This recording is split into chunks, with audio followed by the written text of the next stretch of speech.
Hier haben wir eine Applikation, eine ScreenFood-App, die auf ScreenFood Standardprodukte basiert, die einerseits den Kunden einladen soll, sich hier an diesem interaktiven Warenträger mit Handyinformationen auszustatten. Er kommt, zieht sich ein Gerät, schaut sich das Gerät an.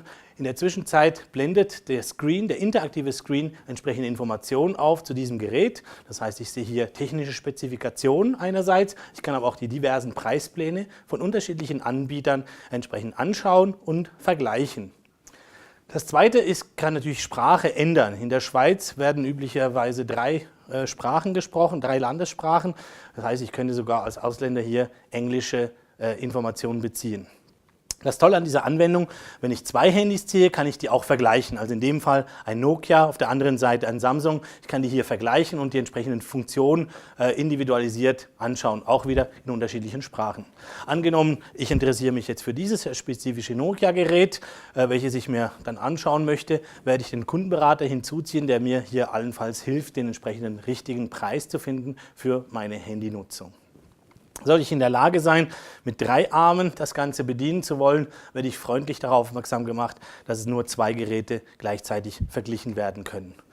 Als eine ist das natürlich ein Einkaufserlebnis für den Kunden, das andere ist, es ist ein Verkaufstool für den Berater.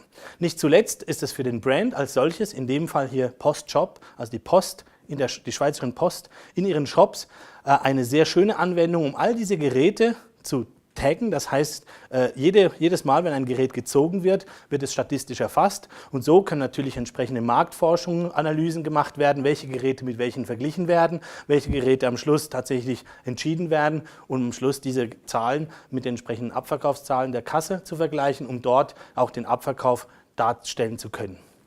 Die Vision diese Systeme ist entstanden 2006. Inzwischen wurde viel daran gearbeitet. Das ist die 6. Generation dieser Visual Retail Security App, die heute jetzt in Form dieser interaktiven Warenträger zur Verfügung gestellt wird.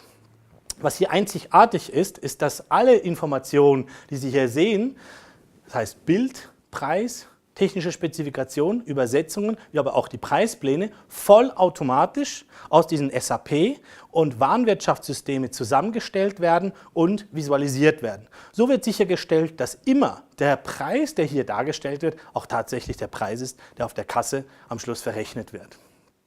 Angenommen, der Kunde kommt und schaut sich ein Gerät an, versteht jedoch nicht ganz der Zusammenhang zwischen dem Gerät, welches er in der Hand hält, und diesem Inhalt hier oben. Sie werden sehen, innerhalb von ein paar Sekunden wird der Bildschirm angeleitet, das heißt, der Kunde wird informiert, was er hier für Informationen bekommt. Er soll hier tippen für mehr Details, hier tippen für mehr Preisinformationen.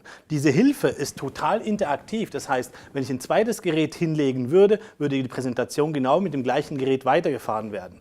So kann ich die auch unterbrechen und wirklich da komplett wieder reinkommen, wo die Hilfe eigentlich mich gerade durchführen wollte. Dies ist der Hilfescreen. Angenommen, ein Mitarbeiter wird angewiesen, dieses Samsung-Gerät mit einem neueren, mit einem aktuelleren Samsung-Gerät zu ersetzen. Angenommen, dieses sei das Galaxy, das neueste Galaxy-Modell. Dieses neueste Galaxy-Modell ist vielleicht nicht für alle Filialen verfügbar. Das heißt, es soll an diesem bestimmten Standort zuerst mal geprüft werden, ist es angekommen mit der Post, konnten wir es entgegennehmen und kann es hier außerhalb der Öffnungszeit natürlich ersetzt werden. In diesem Falle würde auf dem Bildschirm außerhalb der Öffnungszeiten eine Anleitung kommen, damit der Mitarbeiter weiß, ach so, heute ein neues Samsung Galaxy Produkt ist angekommen, ich muss das hier befestigen, genau an dieser Position. Es wird auch hier eine Anleitung angezeigt werden mit einem kurzen Video, wie diese ganzen Sensoren zu bedienen sind, um sicherzustellen, dass auch der Mitarbeiter hier das neue Samsung Galaxy Produkt befestigen kann. Nachdem er dieser Anleitung gefolgt ist und das wahre Gerät ersetzt hat, also dieses Samsung Galaxy Produkt ersetzt hat, würde er das auf dem Bildschirm quittieren, bestätigen. Durch diese Bestätigung weiß unsere ScreenFood App, dass genau an dieser Position neu dieses entsprechende Gerät tatsächlich ersetzt wurde und wird ab dem Moment auch die entsprechenden Preis- und technischen Spezifikationen darstellen. Auch für die Zentrale ist es eine sehr bequeme Art sicherzustellen, dass an den Standorten tatsächlich die richtigen Geräte mit den richtigen Informationen korrespondieren und vor allem durch diese Quittierung, durch diese Bestätigung der Mitarbeiter auch tatsächlich die Zentrale weiß, dass es befestigt, montiert und läuft. Angenommen, dieses Gerät wurde nun ersetzt mit diesem neuen Galaxy-Produkt. Toll ist, dass wir jetzt wissen, es ist in Betrieb, es läuft, die Daten stimmen, wir wissen, mit welchen Geräten es verglichen werden kann und wir wissen, wie der Abverkauf sich verhält, dadurch, dass wir die Kassendaten anzapfen können.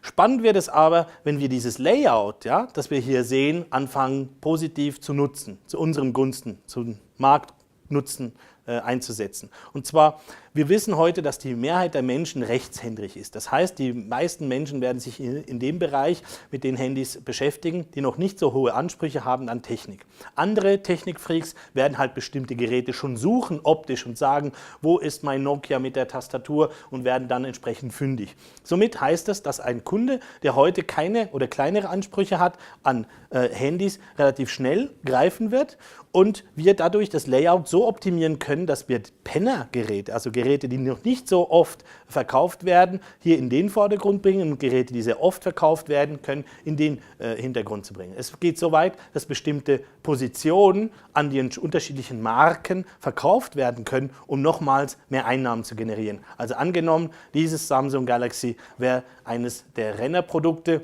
dann könnte Samsung in der Form auch eine Position in der Gegend wählen und dadurch natürlich einen höheren Trigger, eine höhere Sichtbarkeit und eine höhere Nutzung der Kunden sicherstellen. Auf der anderen Seite würde der Provider, also in dem Fall die Schweizer Post, dadurch natürlich mehr Einnahmen generieren, dass solche Anbieter ihre Positionierung optimieren können im Regal.